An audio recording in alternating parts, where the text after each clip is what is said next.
तो चलो गाइस, इस एपिसोड को अब स्टार्ट करते हैं। एपिसोड की स्टार्टिंग में हमें एक रात का सीन दिखाया गया है, जहां हमें उसी रात के अंधेरे में कई पहाड़ों के बीच में एक गांव को दिखाया गया है। अभी उस गांव के एक घर के अंदर से हमें एक आदमी को बाहर आते हुए दिखाया गया है। उस आदमी को तकलीफ हो रही होती है, तभी हमें उस आदमी के घर के दरवाजे पर एक सेंटीपीड दिखाया गया है, जो कि एक पॉइजन सेंटीपीड है। तभी उस घर के अंदर से और बहुत सारे सेंटीपीड बाहर आते हुए दिखाए जाते हैं। पूरे गाँव में पॉइजन ऑरा फैल चुका होता है। तभी उस गाँव के एक और घर का सीन दिखाया जाता है, जो कि हमारे एमसी का घर है। तभी एमसी को कुछ महसूस होते हुए दिखाया जाता है। एमसी अपनी मदर को उठाने की कोशिश करता है।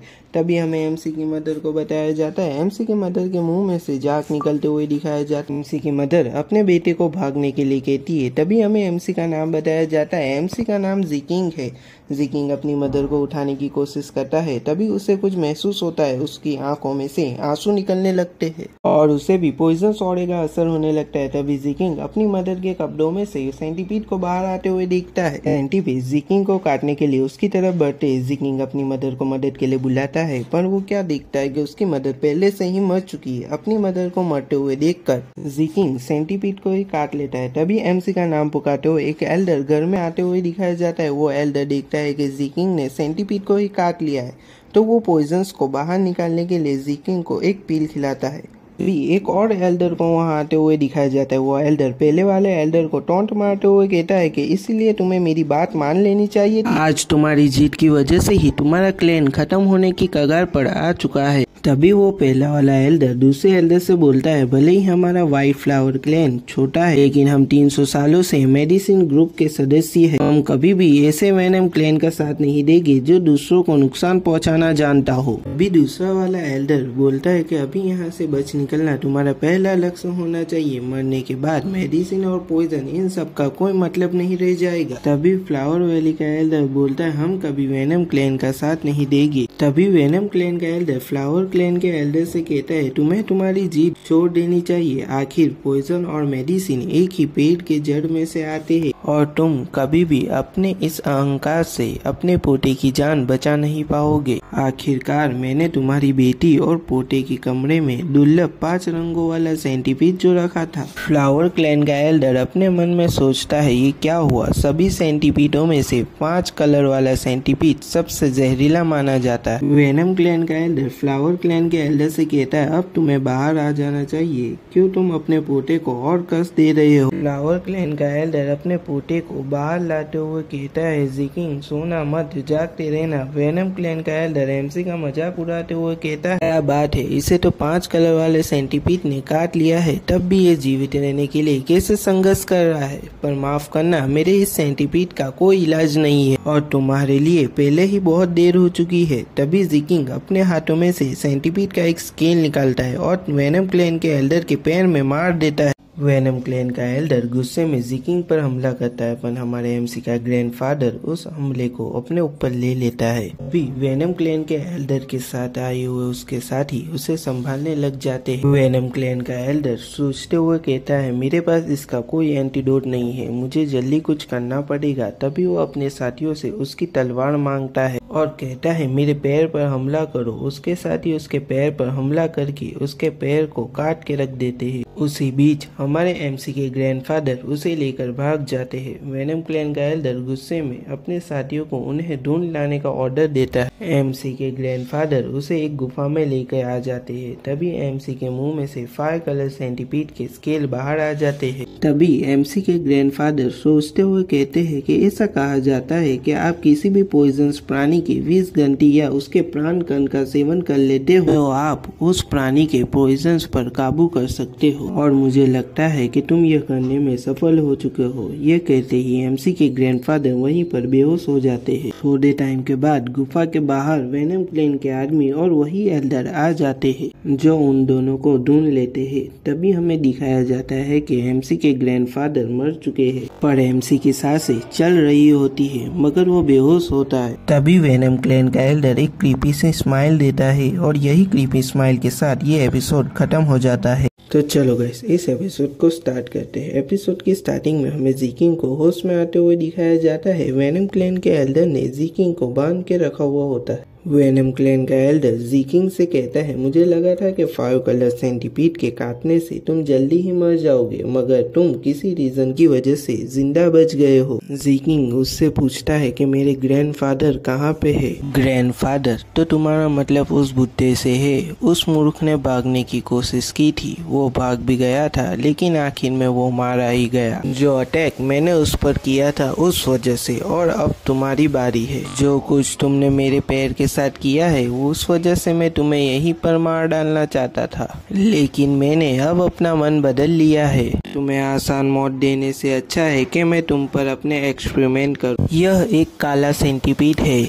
ये 5 रंगों वाले सेंटीपीड जितना खतरनाक नहीं है, लेकिन इस सेंटीपीड के काटने से बहुत तकलीफ होती है। मैं यह जरूर देखना चाहूँगा कि तुम 5 रंगों वाले सेंटीपीड के काटने के बाद भी आखिरकार बच कैसे गए। चलो अब झटपटाना बंद भी कर दो, तुम इस सेंटीपीड को गिरा दोगे। अब भी ज़ीकिंग चिल्लाना बंद नहीं करता है। तभी वो एल्डर लाठी से ज़ीकिंग के पैर पर हमला कर देता है और उसे चिल्लाने से मना करता है। और वो एल्डर ज़ीकिंग से कहता है कि मुझे लगता है कि तुम्हें सिर्फ मार खाने की ज़रूरत थी, मगर तुम फिक्र मत करो, मैंने जो तुम्हारे पैर पर हमला किया है उस कारण तुम्हें अपनी बाकी जिंदगी लंगड़ाते हुए चलना पड़ेगा। तभी हमें दूसरे दिन का सीन दिखाया जाता है। वो एल्डर ज़ीकिंग को कहता है, लगता है तुम उठ चुके हो, कल मैंने तुम्हारे प्रति कुछ ज्यादा ही कठोर हो गया था। चलो अब जल्दी करो और जो मैं तुम्हारे लिए ये सूप लाया हूँ उसे पी लो। यह एक मेमोरी पोशन है और यह बेस्ट इंग्रेडिएंट से बना है। तभी ज़ीकिंग उस एल्डर से पूछता है, तुमने मुझे यह क्यों दिया है। तो वो एल्डर बोलता है कि तुम मेरे एक्सपेरिमेंट के दौरान बेहोश हो जाते हो और तुम्हारी बेहोशी के कारण मैं अपना एक्सपेरिमेंट कंटिन्यू नहीं रख सकता हूँ, इसीलिए मैंने तुम्हें यह सूप पिलाया है जिससे तुम होश में रहो। मुझे अपने एक्सपेरिमेंट के लिए तुम्हारी प्रतिक्रियाओं की जांच करनी है।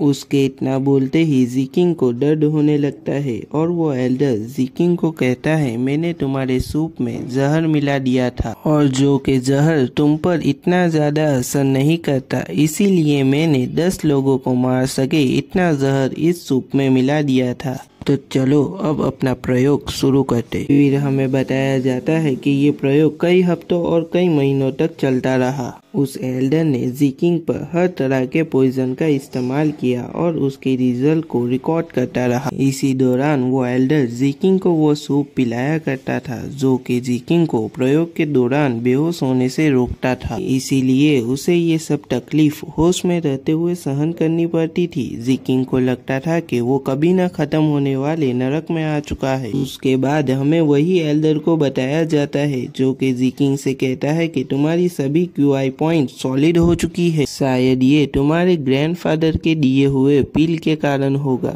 जिससे पॉइजन्स को फैलने से रोका जा सकता होगा। मैं ये समझ सकता हूँ कि पॉइजन्स फैलता नहीं है, मगर ये शरीर में गायब कैसे हो जाता है। चलो अब तुम्हारे ऊपर प्रयोग करने में और भी मजा आएगा। तभी वो एल्डर एक डिब्बे में से एक स्पाइडर को निकालते हुए कहता है कि ये डबल स्पॉटेड स्पाइडर है और वो स्पाइडर को ज़ीकिंग के ऊपर छोड़ देता है। वो स्पाइडर ज़ीकिंग को काट लेती है। ज़ीकिंग वो एल्डर से कहता है कि मुझे छोड़ दो, इस पॉइजन्स के कारण मैं सांस नहीं ले पा रहा हूँ। अभी वो एल्डर ज़ीकिंग का गला पकड़ते हुए कहता है कि तुमने जो मेरे पैर के साथ किया है उस वजह से मुझे मेरे पद से हटा दिया गया है। तुम्हें पता है कि मैंने यहाँ तक पहुँचने के लिए कितनी मेहनत करी थी, तुम्हारे कारण मेरी सारी मेहनत बर्बाद हो चुकी है। अभी ज़ीकिंग को बेहोश होते हुए दिखाया जाता है। वो एल्डर को लगता है कि ज़ीकिंग कहीं मर तो नहीं गया, इसीलिए वो एल्डर ज़ीकिंग के हाथ और पैरों को रस्सी से खोल देता है और उसे जमीन पर लेटा देता है।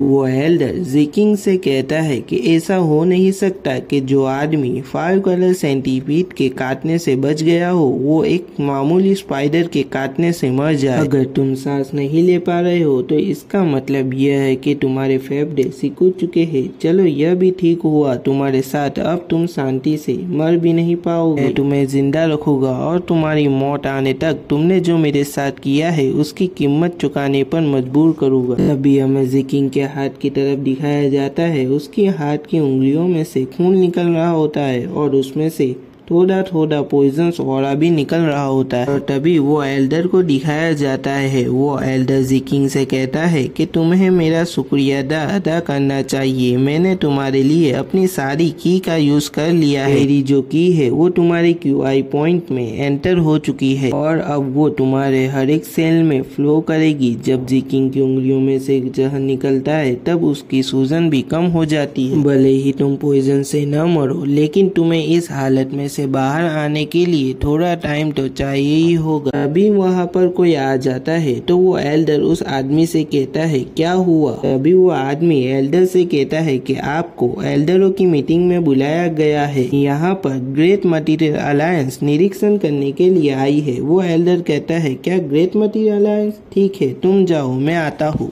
तभी वो एल्डर ज़िकिंग की तरफ देखते हुए कहता है कि तुम मूर्ख बच्चे, मैं तुम्हारा जब तक इस्तेमाल करूँगा जब तक तुम बुढ़ापे से मर नहीं जाते। और वो एल्डर हंसते हुए वहाँ से चला जाता है। तभी हमें ज़िकिंग का सीन दिखाया जाता है। ज़िकिंग को होश आ जाता है मगर उसके फेस पर कोई इमोशन शो नहीं हो रहा होता है। और यही ज़िकिंग के इमोशनलेस फेस के साथ ये एपिसोड खत्म हो जाता है। तो चलो गाइस इस एपिसोड को स्टार्ट करते हैं। एपिसोड की स्टार्टिंग में हमें वही एल्डर को दिखाया जाता है जो कि उसी रूम की तरफ आ रहा था जहाँ पर ज़िकिंग था। तभी वो उस रूम के दरवाजे पर आके सोचता है कि यहाँ से पॉइजन की स्मेल आ रही है, क्या यहाँ पे कुछ हुआ है। अभी वो दरवाजा खोलता है और दरवाजा खोलते ही उस एल्डर पर एक सांप हमला कर देता है। वो एल्डर उस सांप को गले से पकड़कर सोचता है ये क्या हुआ, ये सांप बाहर कैसे आ गया। तभी वो अपने आसपास देखता है उस रूम के सारा सामान बिखरा हुआ होता है और उस रूम के चारों तरफ मकड़ियाँ और कीड़े घूम रहे होते हैं। तभी हमें एक बकेट का सीन दिखाया जाता है जिसमें बहुत सारे सांप रखे हुए थे। वो एल्डर ये सब कुछ देखने के बाद कहता है आखिरकार उस ज़िकिंग के पास इतनी ताकत कहाँ से आई कि वो यहाँ से हल सके। तभी वो चिल्लाते हुए कहता है यू बास्टर, तुम कहाँ पे हो, क्या तुम मुझे ऐसे ही रिपे करोगे तुम्हें जिंदा रखने के लिए। और वो एल्डर ये सोचता है कि मुझे लगता है कि वो यहीं कहीं पर छुपा है, मुझे उसे यहाँ से बाहर जाने का कोई सबूत नहीं मिला। तभी वो सामान को इधर उधर फेंकते हुए चिल्लाने लगता है आखिर तुम कहाँ पे छुपे हुए हो। तभी उसकी नजर एक जगह पर जाती है जहाँ एक लकड़ी का टुकड़ा रखा हुआ होता है।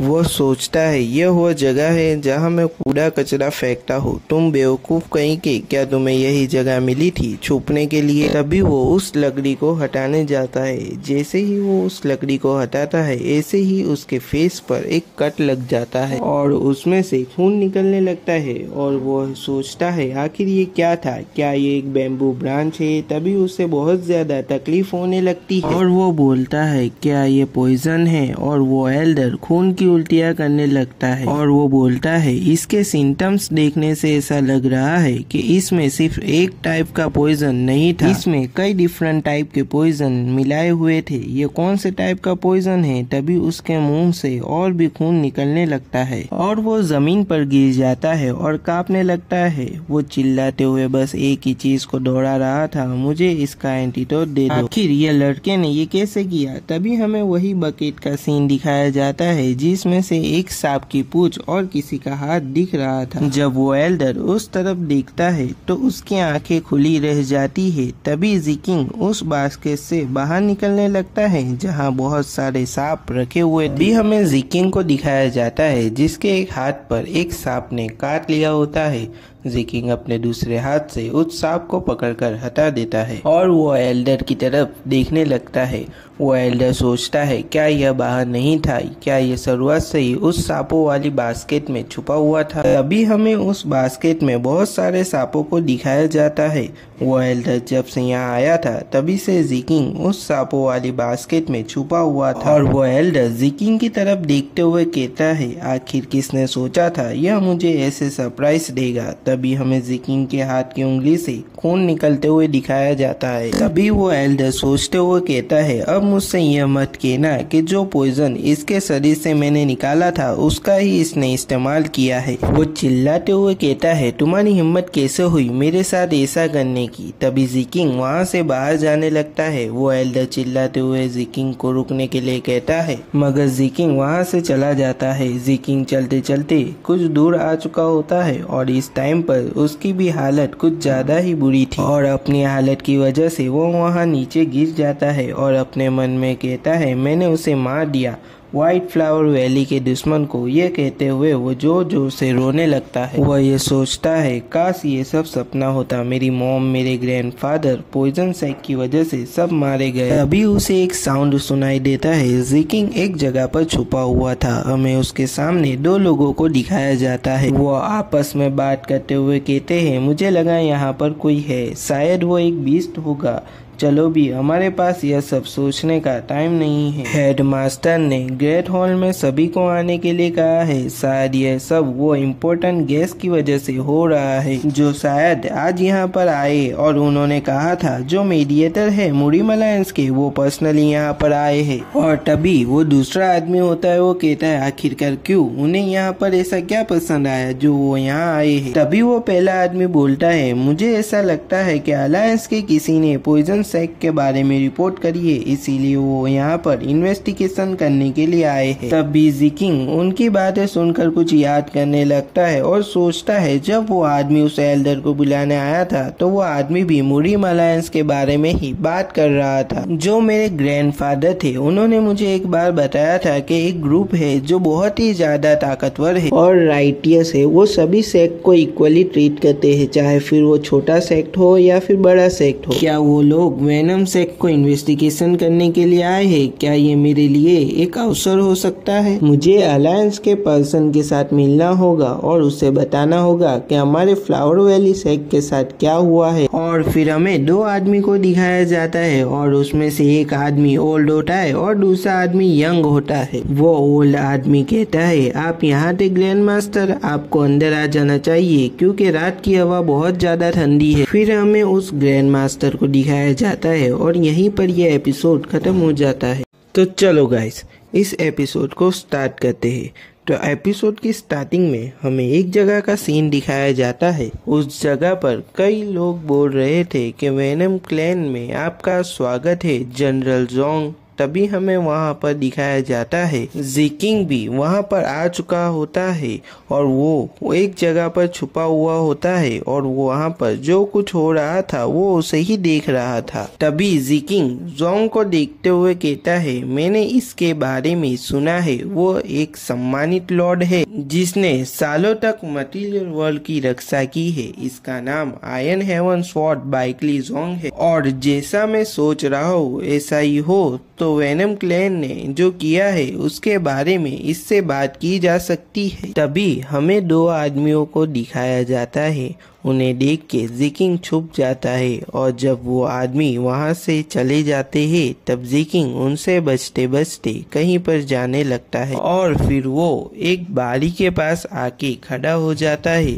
तभी ज़िकिंग अंदर देखते हुए कहता है, आखिरकार मैं उसे सबसे पहले क्या बताऊंगा। तभी हमें जोंग को दिखाया जाता है जो कि दरवाजा खोलकर अंदर आ चुका था। उसे देखकर ज़िकिंग खुश हो जाता है। तभी उसके पीछे एक बूढ़ा आदमी भी अंदर आते हुए दिखाया जाता है। तभी वो बूढ़ा आदमी जोंग से कहता है, क्या तुमने वो देखा, वो सभी ट्रेन लोग हैं और अगर ये लोग अलायंस में ज्वाइन हो जाते हैं तो हमें इनसे खूब फायदा होगा। तभी जोंग कहता है, तुम लोग अभी भी यूनान प्रांत के एक छोटे से क्लैन हो, अलायंस इस बात के लिए राजी नहीं है। तभी वो बूढ़ा आदमी कहता है, हम पहले से ज़्यादा ताकतवर हो चुके हैं और हमने अपने क्लैन की ताकत भी साबित कर दी है, अब हमें और क्या करना चाहिए। जोंग कहता है कि मैंने तुमको खुद को बेहतर बनाने के लिए कहा था, मैंने तुम्हें कभी भी हमारे लिए समस्या पैदा करने को नहीं कहा था। एक आदमी यूनान प्रांत से आया था, उसने कहा कि जिस क्लैन पर वेनम क्लैन ने हमला किया था उस क्लैन में से एक आदमी बच गया था। तभी वो बूढ़ा आदमी कहता है, मैंने तो ये कभी नहीं सुना। तभी जोंग अपनी तलवार पर हाथ रखते हुए कहता है, क्या तुम भूल चुके हो कि मैं कौन हूँ और तुम अभी किसके सामने खड़े हो। जब वो बूढ़ा आदमी ये सुनता है तो वो घबरा जाता है और उसके शरीर से पसीने निकलने लगते हैं। तभी हमें ज़ीकिंग को दिखाया जाता है जो कि जागते हुए उन्हीं की बातों को सुन रहा था और अपने मन में सोचते हुए कहता है, क्या मेडिसिन क्लैन और व्हाइट फ्लावर क्लैन ये एकमात्र क्लैन नहीं है जिस पर वेनम क्लैन ने हमला किया है? तभी वो बूढ़ा आदमी कहता है, मैं आपसे माफ़ी मांगता हूँ। तभी ज़ीकिंग अपनी मुट्ठी को बंद करते हुए कहता है, अगर फ्लावर क्लैन के साथ जो हुआ है वो मैं इन्हें बता दूँ तो क्या होगा? तभी हमें वो बूढ़े आदमी को दिखाया जाता है जो कि कहता है कि मेडिसिन क्लैन को एलिमिनेट करना इतना आसान नहीं था। ये सारी बातें ज़ीकिंग सुन रहा था। बूढ़ा आदमी फिर से कहता है, उनमें से एक वहाँ से भाग चुका है। तभी जोंग कहता है, क्या ये तुम्हारा एक्सक्यूज है? फिर वो बूढ़ा आदमी अपना सर झुकाते हुए कहता है, नहीं, ये हमारी एक बड़ी भूल है। तभी जोंग बोलता है, तो फिर तुम बचे हुए सर्वाइवर्स का क्या करोगे? वह बूढ़ा आदमी कहता है कि हम उनसे अंडरग्राउंड माइन में काम करा सकते हैं और वो लोग ऑलरेडी साउथर्न गेट पर इंतजार कर रहे हैं और ये ऐसा एरिया है जहाँ सिर्फ वेनम क्लैन का राज है, तो इसकी वजह से वहाँ हमें कोई भी प्रॉब्लम नहीं होगी। तो अब वहाँ से जो आदमी भाग चुका था उसका हमें क्या करना चाहिए? तभी जोंग कहता है, मैं उसको पहले ही मार चुका हूँ। जब ज़ीकिंग यह सब सुनता है तो वो बहुत परेशान हो जाता है। फिर तभी जोंग दोबारा से कहता है, अगर अलायंस इन सब में इन्वॉल्व हो जाती है तो ये सब से हम लोग परेशानी में आ सकते हैं और अगर तुम उन लोगों को मारने ही जा रहे हो तो उन्हें पूरी तरह से मार डालना। तभी वो बूढ़ा आदमी कहता है, ये सब क्लीन करना मेरे लिए बहुत आसान है, लेकिन अगली बार से मैं ये ध्यान रखूंगा। तभी ज़ीकिंग ये सब सुनकर बहुत ज्यादा हैरान हो जाता है और कहता है, क्या मटीरियल अलायंस भी इन सब में शामिल है? तभी वो बूढ़ा आदमी कहता है, चलो अब ये सब बातें हो गई हो तो मेरे साथ चलो। तभी जोंग उसे रोक देता है और अपनी मयान से अपनी तलवार निकालकर एक खिड़की पे मार देता है जहाँ पर ज़ीकिंग छुपा हुआ था। तभी वो बूढ़ा आदमी ये सब देख कर कहता है, मास्टर आप ये क्या कर रहे हो? तभी जोंग उस तलवार को वहाँ से निकाल लेता है और उसे देखने लगता है और तभी वो कहता है, कुछ भी नहीं और अब हमें यहाँ से चलना चाहिए। तभी हमें ज़ीकिंग को दिखाया जाता है जो ये सब देखकर बहुत ही ज्यादा घबरा चुका था और अभी वो मरते मरते भी बचा था और वो घबराते हुए नीचे बैठते हुए कहता है, ये नहीं हो सकता है, आखिरकार अलायंस के जनरल वेनम क्लैन का साथ क्यों दे रहे हैं? तभी उसे कुछ महसूस होता है और वो एक जगह पर देखने लगता है। तभी हमें दो लोगों को दिखाया जाता है जो कि वहीं चलते हुए आ रहे थे। तभी ज़ीकिंग वहाँ पर एक दरवाजे के पीछे छुप जाता है और उसने उस दरवाजे को बंद कर लिया था और वो वहीं पर बैठ जाता है और अपने मन में कहता है, जो अलायंस है वो वेनम क्लैन के क्राइम को जानती है। ये सब जानते हुए भी वो कुछ नहीं कर रही बल्कि उनका ही साथ दे रही है और अब मैं जो व्हाइट फ्लावर क्लैन के साथ हुआ है वो उन्हें बता दूँ तब भी वो कुछ नहीं करेगी। तभी ज़ीकिंग अपने दांत पीसते हुए के अपने मन में कहता है कि जो पर्सन अपनी लाइफ को रिस्क में डाल के अलायंस की मदद करता है उन्हें ही मार दिया जा रहा है और वो उस बूढ़े आदमी से कह रहा था कि उन्हें पूरी तरह से मार डालना। तभी ज़ीकिंग अपने हाथ को पटकते हुए कहता है, उन्होंने कायरो की तरह सभी को मार डाला और ये सब अब सच्चाई को भी छुपा रहे हैं। ये सभी लोग एक जैसे हैं और ये कहकर ज़ीकिंग इन सभी के बारे में सोचने लगता है।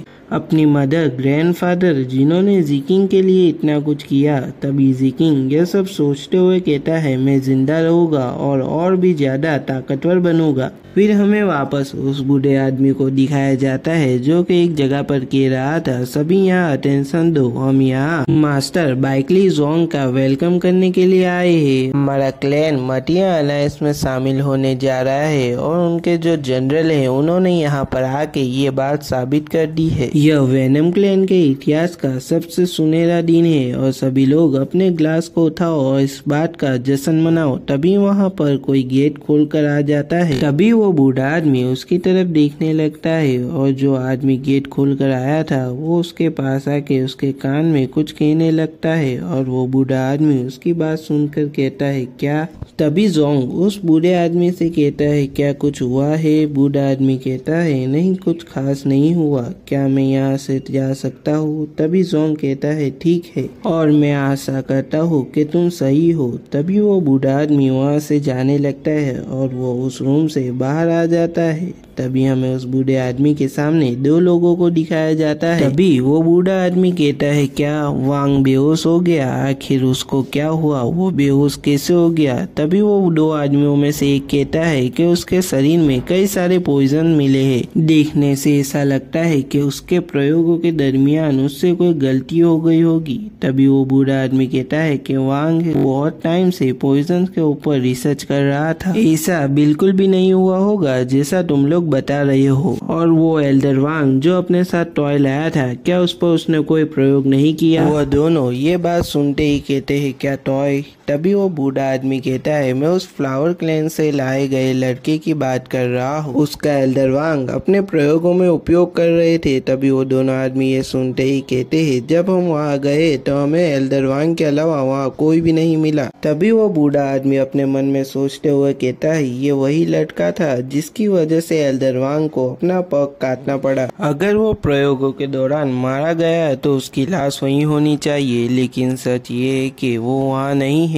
तभी वो बूढ़ा आदमी उन दोनों से कहता है जाओ सब जगह ढूंढो उसे और कुछ भी हो जाए उस एल्डर वांग के खिलौने को ढूंढ के निकालो। फिर चाहे वो जिंदा हो या मुर्दा उससे कोई फर्क नहीं पड़ता, बस उसे तुम मेरे पास लेके आओ। और इसी के साथ ये एपिसोड खत्म हो जाता है।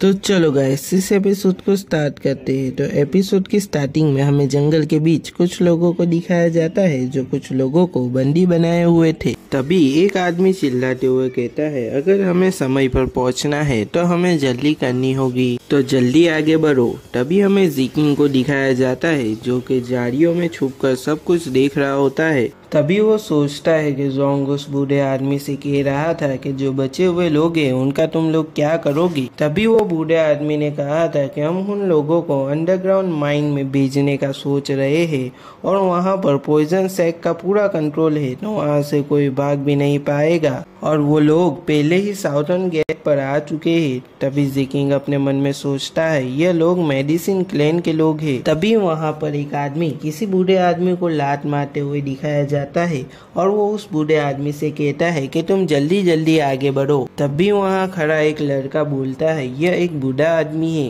क्या तुम एक बूढ़े आदमी से भी ठीक से बात नहीं कर सकते हो? उसकी बात सुनते ही वो आदमी अपनी हाथ की स्लीव को ऊपर चलाते हुए कहता है तुमने क्या कहा यू बास्टर्ड?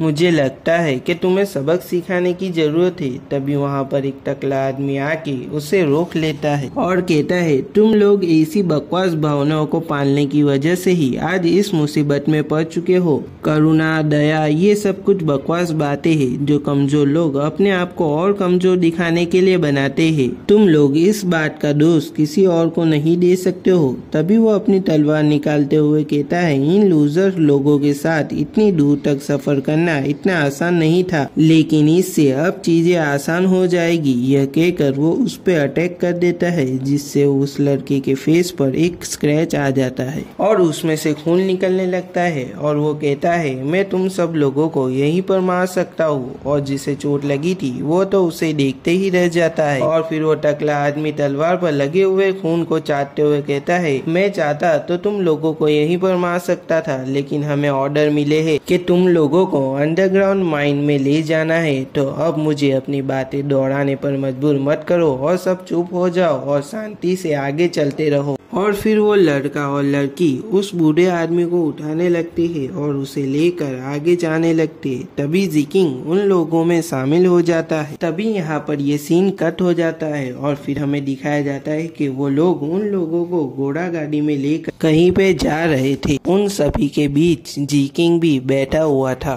तभी वो पहले वाला लड़का ज़िकिंग की तरफ देखते हुए कहता है तुम्हें देखने से ऐसा नहीं लगता कि तुम हमारे क्लैन से हो। ज़िकिंग कहता है मैं व्हाइट फ्लावर क्लैन से हूँ। वो लड़का ये सुनते ही कहता है क्या व्हाइट फ्लावर क्लैन पर भी वेनम क्लैन ने हमला किया था, लेकिन तुम यहाँ तक कैसे आ गए हो? ज़ीकिंग कहता है मुझे बंदी बना लिया गया था और मुझे टेस्ट सब्जेक्ट के रूप में इस्तेमाल किया जा रहा था। तभी वहाँ पर अलायंस के जनरल आए तो मुझे वहाँ से भागने का एक चांस मिला, तो मैं वहाँ से भागकर यहाँ पर आ गया हूँ। फिर वो लड़का कहता है ये आश्चर्यजनक है कि तुम यहाँ तक पहुँच गए हो, लेकिन ये लोग हमें बाहर लेके नहीं जा रहे हैं, ये लोग हमें दूसरे नरक के दरवाजे पर लेके जा रहे हैं। तभी ज़ीकिंग वहाँ पर इधर उधर देख रहा था और अपने मन में कहता है यहाँ पर सिर्फ 5 गार्ड है। तभी वो लड़का कहता है मैं अनुमान लगा सकता हूँ कि तुम इस समय पर क्या सोच रहे हो, लेकिन मेरा सुझाव यह होगा कि अब तुम हार मान लो।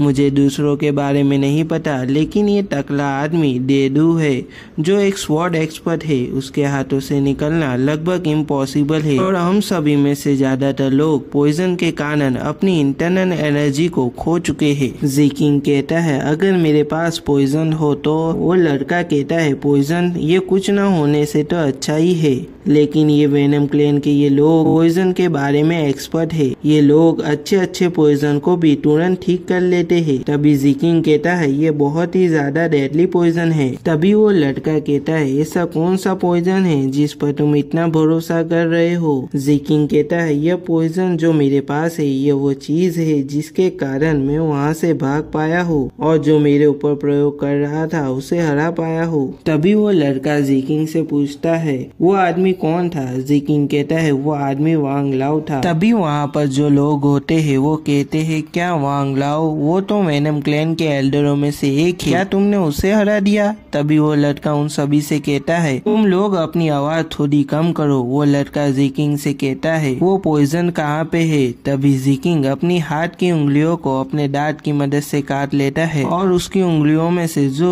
पॉइजन होता है वो निकलने लगता है। तभी वो लड़का उस पॉइजन को देखते हुए कहता है मैं इसे देखकर ही बता सकता हूँ ये बहुत ही खतरनाक पॉइजन है, लेकिन तुम इसे अपने शरीर में स्टोर कैसे कर पा रहे हो? तभी ज़ीकिंग कहता है मैंने 5 कलर वाले सेंटीपीड को खा लिया था, तभी से ये पॉइजन मुझ पर असर नहीं करता। ये जानने के बाद ही वांग लाओ ने मुझ पर कई प्रकार के पॉइजन का इस्तेमाल किया। और फिर वो लड़का ज़ीकिंग से कहता है क्या मैं तुम्हारे शरीर को चेक कर सकता हूँ? तभी वो लड़का ज़ीकिंग के शरीर को चेक करते हुए सोचता है कि इसके QI पॉइंट वो ब्लॉक हो चुके हैं, यहाँ तक कि इसका दांतियान है वो भी ब्लॉक हो चुका है और जो इस एनर्जी तुम्हारे दांतियान में जमा हो रही है वो पॉइजन है। और फिर वहाँ लड़का कहता है मुझे नहीं पता ये कैसे हुआ, लेकिन जो पेन तुमने सहा है उसकी वजह से तुम्हें ये उपहार मिला है और जो पॉइजन तुम्हारे दांतियान में जमा हो रहा है वो तुम्हारे एक्यूपेंचर पॉइंट के द्वारा बाहर निकल रहा है। तभी ज़ीकिंग कहता है क्या हम इस पॉइजन का इस्तेमाल कर सकते हैं यहाँ से बच निकलने के लिए? तभी उनके सामने बैठी एक लड़की कहती है अगर तुम असफल हो गए तो क्या होगा? तो हम सबको मार दिया जाएगा।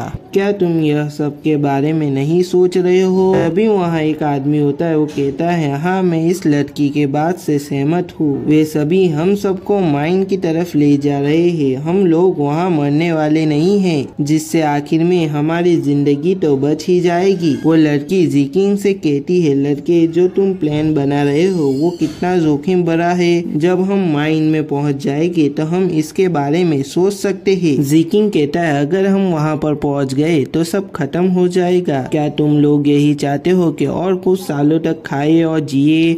आखिरकार जानवरों जैसी जिंदगी जीने का मतलब ही क्या है? अभी वो लड़का कहता है ये सही कह रहा है, हम लोग ऐसे ही हार नहीं मान सकते, माइन ऐसी जगह नहीं है जहाँ कोई प्लान बनाया जा सके, यह शायद हमारे लिए एक अवसर हो सकता है जहाँ दुश्मन कम है और हम सब में अभी भी कुछ ताकत बची हुई है। तभी वो लड़का ज़ीकिंग की तरफ देखते हुए कहता है तुमने कहा था तुम्हारा नाम ज़ीकिंग है, तो तुम इस बात से सहमत हो तो तुम हमारी मदद करो और हमें भी तुम्हारी मदद करने दो। और वो लोग ऐसे ही घोड़ा गाड़ी ऊपर बैठकर जा रहे होते हैं और अपने प्लान को बना रहे होते हैं। तभी वो लड़का ज़ीकिंग से कहता है मुझे माफ करना, मैंने अपना परिचय नहीं दिया, मेरा नाम योंग मिंग है और मैं ड्यूप्टी क्लैन हेड हूँ मेडिसिन क्लैन का, और फिर जिकिंग कहता है मेरा नाम जेन जिकिंग है। फिर जोंगमिंग जिकिंग से कहता है तुमने हम सब की आंखें खोल दी है, जो कुछ तुम्हारे साथ हुआ था वो तुम हमें नहीं बताते तो हम हमारे साथ जो कुछ हुआ है उसकी रिपोर्ट करने के लिए अलायंस में ही चले जाते,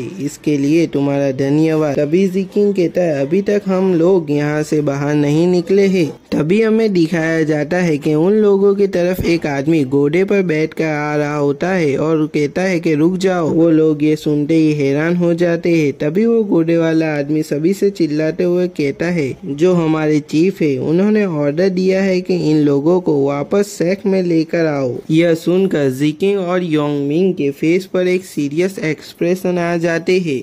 इसी के साथ यह एपिसोड खत्म हो जाता है। तो चलो गाइस इस एपिसोड को स्टार्ट करते हैं। तो एपिसोड की स्टार्टिंग में डेडू उस घोड़े वाले आदमी से कहता है आखिर अब क्या हुआ है। फिर वो घोड़े वाला आदमी कहता है एल्डर वांग गंभीर रूप से घायल हो गए हैं और एक कैदी भाग गया है और हमारे चीफ चाहते हैं कि हम उसे ढूंढ निकाले। तभी डेडू कहता है क्या एल्डर वांग के साथ ऐसा उस कैदी ने किया है। तभी वो घोड़े वाला आदमी कहता है अभी कुछ कहा नहीं जा सकता है। तभी डेडू कहता है लगता है एल्डर वांग अब पहले जैसे नहीं रहे, पहले उन्होंने अपना पैर खो दिया और अब ये सब। तभी वो घोड़े वाला आदमी कहता है ऐसा हो सकता है कि जो कैदी वहाँ से भागा है वो इन लोगों के बीच छुपा हुआ हो सकता है। तभी डेडू उससे कहता है वो कैसा दिखता है। घोड़े वाला आदमी कहता है मुझे नहीं पता, बस तुम इस घोड़े गाड़ी को वापस ले चलो। यह सब बातें जिकिंग और वो लड़का ध्यान से सुन रहे होते हैं। फिर डेडू कहता है ऐसा कुछ नहीं होने वाला है, आखिर तुम्हें क्या लगता है हम इस छोटे से रास्ते पर इस गाड़ी को मोड़ सकेंगे, और अगर हम वापस लौटते हैं और हमारा काम नहीं हो पाता है तो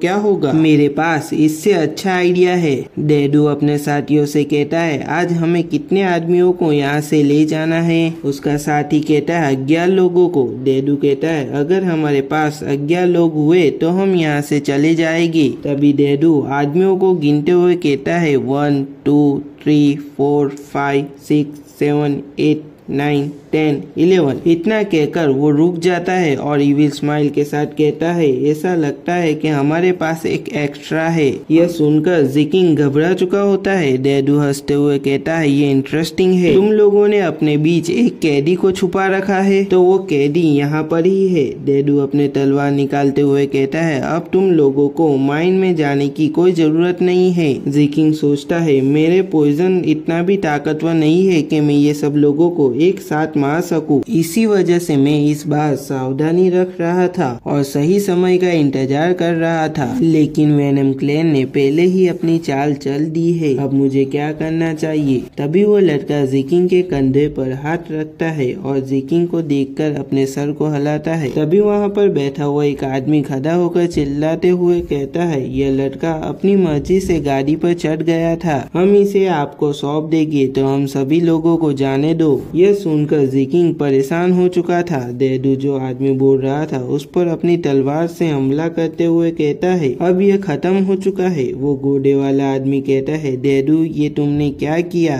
डेडू कहता है अभी तो चीजें दिलचस्प होने वाली थी। ये आदमी उसे बर्बाद करने की कोशिश कर रहा था। तुम चीफ के पास जाकर ये कह दो ये इसलिए हुआ क्योंकि इन लोगों ने अपने बीच कैदी को छुपाने की कोशिश की थी। इससे कोई फर्क नहीं पड़ता कि हम इन लोगों को मारते हैं या नहीं। घोड़े वाला आदमी कहता है यह सही है, लेकिन तभी वहाँ पर बैठी एक लड़की चिल्लाते हुए कहती है तुम लोग जानवर हो क्या, तुम्हें एक इंसान को मारने का कोई दुख नहीं है। तभी वहाँ पर सब लोग खड़े होकर चिल्लाते हुए कहते हैं तुमने जो इसके साथ किया है वही हमारे साथ करो, हमें भी मार डालो। तुम जैसे लोगों को हेवन जरूर पनिश करेगा जो कुछ तुम लोगों ने किया है उसके लिए। डेडू कहता है तुम लोगों को जल्दबाजी करने की कोई जरूरत नहीं है, तुम में से हर एक मरेगा। तभी उनमें से एक चिल्लाते हुए कहता है अभी। तभी उस घोड़े गाड़ी में से सब लोग चारों दिशाओं में कूदने लगते हैं और उन सभी पर हमला कर देते हैं और उनके हाथों में कोई एक छोटी सी चीज होती है जिनसे वो लोग उन पर हमला करते हैं। यह सब देखकर डेडू अपना मुंह खोलकर उन्हें ही देख रहा था। फिर हमें एक आदमी को दिखाया जाता है, वो उसी चीज से एक आदमी पर हमला करता है और उसके फेस पर उसी चीज से स्क्रैच कर देता है। स्क्रैच में से खून निकलने लगता है। वो आदमी जिस पर हमला कर रहा था वो कहता है तुम्हें क्या लगता है ये हमारे खिलाफ काम करेगा। यह कहकर वो उस आदमी पर अपनी तलवार से अटैक कर देता है और फिर खड़े होकर कहता है तुम लोगों की हिम्मत कैसे हुई हमारे साथ ऐसा करने की, इन सभी को मार डालो। तभी इतना कहते ही वो खून की उल्टी करने लगता है। डेडू ये सब होते हुए देख रहा था। वो आदमी डेडू की तरफ देखते हुए कहता है मुझे बचा लो। तभी वो घोड़े वाला आदमी कहता है आखिर यहाँ पे हो क्या रहा है। वहाँ पर जितने भी उनके साथी थे वहाँ मर चुके थे। तभी वो घोड़े वाला आदमी वहाँ से जाते हुए कहता है डेडू मैं और लोगों को लेकर आता हूँ। डेडू उस टुकड़े को देखकर कहता है इन लोगों ने घोड़ा गाड़ी में रखा हुआ फूलदान को तोड़ा और उससे हथियार के रूप में इस्तेमाल कर रहे हैं, लेकिन ऐसे कमजोर टुकड़े के साथ आप सामने वालों को एक हल्का स्क्रैच मार सकते हैं। अगर हल्का स्क्रैच लगने से ये लोग बेहोश हो जा रहे हैं तो ये सोचकर वो अपनी तलवार को अपने कंधे पर रख लेता है। तभी उसके सामने 3 लोग आ जाते हैं और उसे देखकर कहते हैं अब तुम्हारी बारी है। डेडू कहता है जब तुम्हें रियलाइज हो जाए कि तुम्हारे दुश्मन के पास पॉइजन है तो तुम्हें उससे दूरी बना लेनी चाहिए। इतना कहते ही डेडू अपनी तलवार को उठाता है जिसे देखकर वो लोग घबराने लगते हैं। डेडू कहता है अब मैं तुम्हें कुछ नया दिखाता हूँ। यह कहकर वो अपने आगे की तरफ हवा में एक स्ट्राइक मारता है जो उसके सामने खड़े आदमी के पास आ जाती है और वो आदमी बस ये देखता रह जाता है और देखते देखते उसके शरीर के 2 टुकड़े हो जाते हैं और वो नीचे गिर जाता है। उसके बाजू में खड़े 2 लोग उसका नाम चिल्लाते हैं लेकिन कुछ नहीं होता। तभी हमें डेडू को दिखाया जाता है जो अपनी तलवार को चाट रहा होता है। फिर हमें जिकिंग को दिखाया जाता है जो कि भागते हुए डेडू की तरफ ही आ रहा होता है और कहता है खेलने का टाइम अब खत्म हो चुका है, चलो अब इसे खत्म करते हैं। यह कहकर वो डेडू पर हमला करने के लिए जंप करता है। इसी के साथ ये एपिसोड खत्म हो जाता है।